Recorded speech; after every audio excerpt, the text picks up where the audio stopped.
presentations for catered to different age groups. So what we tell adults are not the same what we tell children. So children ku the mari chinna kulandengalukku eppadi so it's like how to behave in front of a dog. We actually have a play act kind of thing, we'll make a child behave act like a dog, we'll make another child be like, and we'll actually show every pun. So it is like it will remain in their mind. So we have programs like that. We have gone to several schools and colleges. We conduct any chance we get for creating awareness, we do. Like I said, I strongly believe in creating awareness. And education and all is very important for me, because I feel the person who I am today is because of the excellent education I received. I was blessed to get that education during my childhood, which great mentors I had in my life who taught me just not bookish knowledge, but about ethics, about morals, about character building. See, those are all values which I don't think kids of these days learn, because they're so much bogged down by their homeworks, they're so much bogged down by whatever they're carrying in their mind. They don't get to do all that. So that is very important for them, to make them think. Or animal na adoda, you have to put yourself in that animal.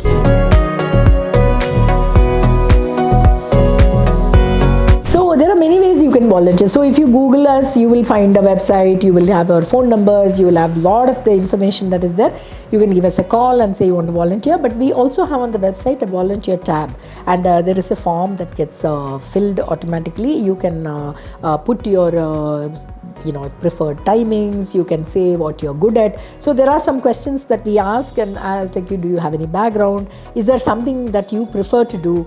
So like that, there are a few questions. You can fill that form, it will come to us as a thing, and we will call, and then we will schedule a orientation. So the orientation is actually, we'll take them around the shelter and we'll tell them these are the type of work that is there, and when are they able to come. So that whole orientation, we'll introduce them to some of the work, like there will be bathing, grooming, walking, socializing, bandage பண்ணும்போது பிடிக்கிறது.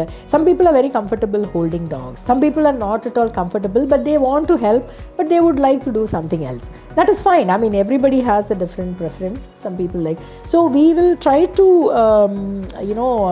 give a work that they are most comfortable doing in the beginning. A lot of people who start doing something else and later on they become rescuers. Unbelievable. There are people who have come as volunteers. They become ace rescuers. They're better than all of us now. They will rescue animals that are in very, very difficult situations. Nettala potu pidichu. There is this dog that had this wire tied around him.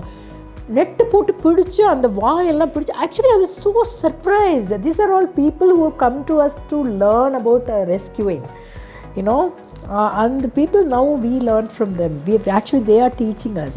It is so much very, very rewarding to see people have just grown, and some people find their calling in life. There are so many people in our shelter. If you look at them, their educational qualification is very different from what they do. There is a PhD biotechnology, she actually wanted to work in animal welfare. So she was not there today. But there are so many people in different walks of life who want to use their skill. There is a lawyer on board. There is a communication coordinator. You must have met Vivek, and you must have met Atira. So Vivek is a very good photographer. He used to teach in a school. He was a teacher, and he just found the passion of his life, and that was animals, and he uses all his skills towards helping animals. So I also feel that no matter what skills you have, you can always do something for animals.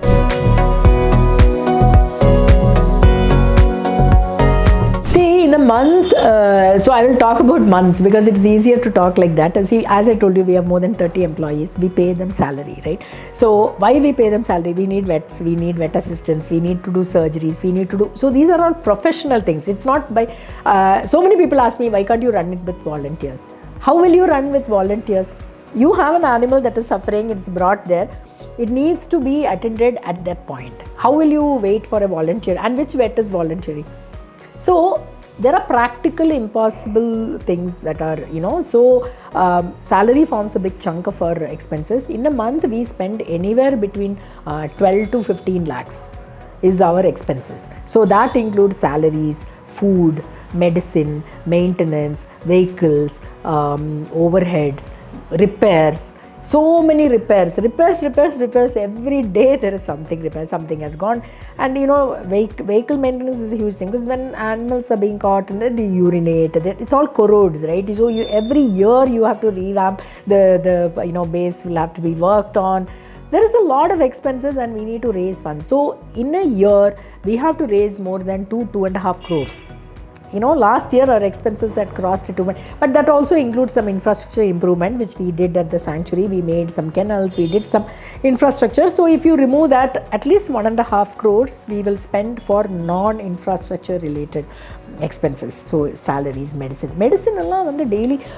So we have more than 150 animals in that Siranaikan Palayam, around 150 animals. 300 animals per day we pass through or live, permanently. There are some animals permanently there, animals pass through us. Any given day, minimum 300 animals are there.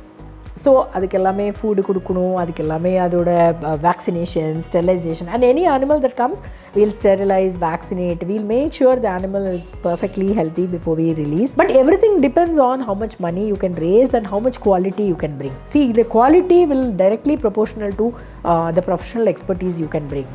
A lot of times people think that NGOs should work everything voluntary, they should not spend on salary. I am completely against that. You have to pay people properly to get professional support.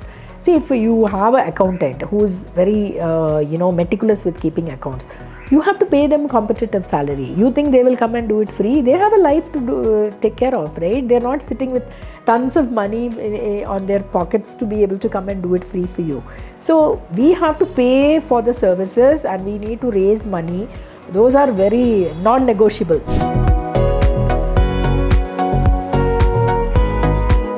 The stereotyping and the misleading thing is about rabies.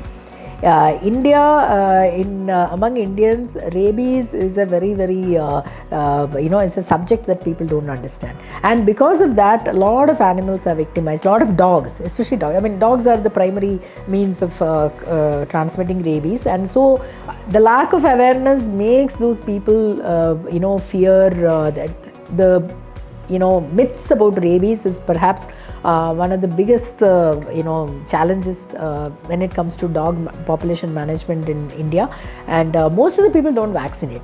That is also the other thing, lack of awareness. Like a lot of pet animals are not vaccinated, and many people are under the notion that if it's an Indian dog, it doesn't need to be vaccinated. I know people who have a breed dog and an Indian dog. They'll say, my breed dog I vaccinate every year. Indian dogs you don't need. They have a lot of immunity.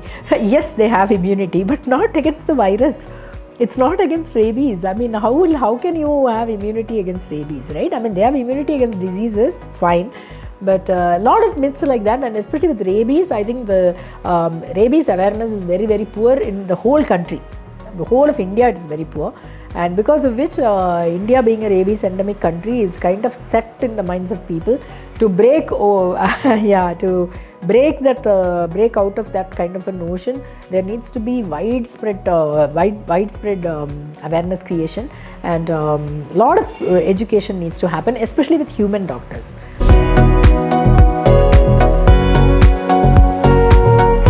Don't shop. That is one thing I would just say, because everything kind of relates to that. So the moment you think that you shouldn't shop, and a lot of other factors come into the thing. So Gen Z can relate to these pets, and the thing. A lot of other things are too complicated for them to perceive, or like use of animal birth control and all that. Why?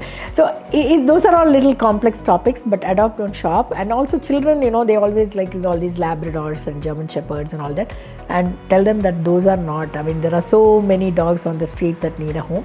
So I think that is the message I would like to communicate.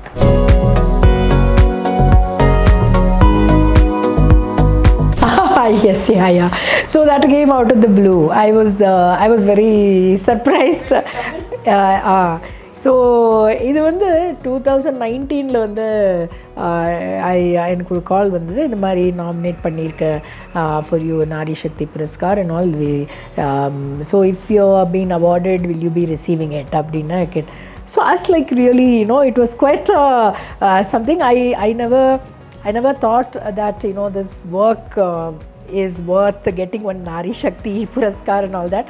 So I was really very humbled and moved by it. And so on International Women's Day in 2019, I went to Delhi to get the award. Oh my God! Oh, I got my PhD. I'm like this.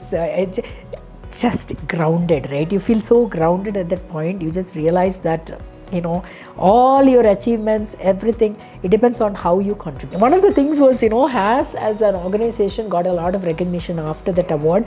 I mean, personally, it was, they gave me the award, but I received it on behalf of so many people. It is just not my achievement. That was very, very much clear, because it was for the organization and happened. But our work got so much visibility after the award, because when I got the award, so many newspapers, so many people came to see, what are we doing here? Nobody wanted to know until then what we do.